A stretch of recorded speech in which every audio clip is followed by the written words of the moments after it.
కొమరంభీం ఆసిఫాబాద్ జిల్లా కేరమేరి మండలం సోమ్లగూడ cross road నుంచి టేమ్లగూడ వాగు వరకు 2023 సంవత్సరంలో మంజూరైన బీటీ రోడ్డు పనులు నేటికి పూర్తి కావడం లేదు. గ్రామస్తులు సంబంధిత గుత్తేదారుని సంప్రదించగా చేసిన పనులకు ప్రభుత్వం బిల్లును చెల్లించడం లేదని, ఆర్థిక ఇబ్బందుల వల్ల పనులు మధ్యలోనే ఆపేసినట్టు గ్రామస్తులు ఆవేదన వ్యక్తం చేస్తున్నారు.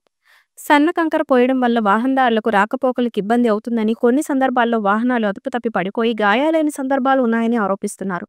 ఈ విషయాన్ని గ్రామస్తులు ఎన్హెచ్ఆర్సీ దృష్టికి తీసుకురాగా జిల్లా చైర్మన్ రాథోడ్ రమేష్ ఆదివారం నాడు సోమ్లగూడ గ్రామాన్ని సందర్శించి గ్రామస్తులతో సమస్యను అడిగి తెలుసుకున్నారు.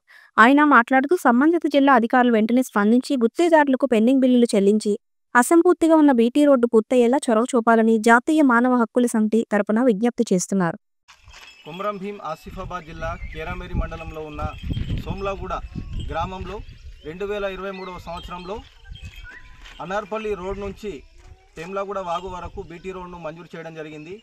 కానీ 2 సంవత్సరాలు గడుస్తున్న గుత్తేదారులకు చేసినంత పనిలో ఒక్క రూపాయి కూడా ప్రభుత్వం చెల్లించని కారణంగా గుత్తేదారులు కూడా ఈ పనిని మధ్యలో ఆపినారు.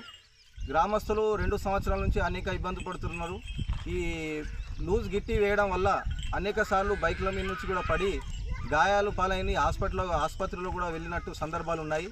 అధికారులు స్పందించి ఈ పని చేస్తున్నటువంటి గుత్తేదారులకు అతని పాత బిల్లును చెల్లించి ఈ గ్రామానికి సంబంధించిన రోడ్ను పూర్తి చేయాలని చెప్పేసి మేము జాతీయ మానవ హక్కుల కమిటీ ద్వారా జిల్లా ప్రభుత్వ యంత్రాంగాన్ని కోరుతున్నాం.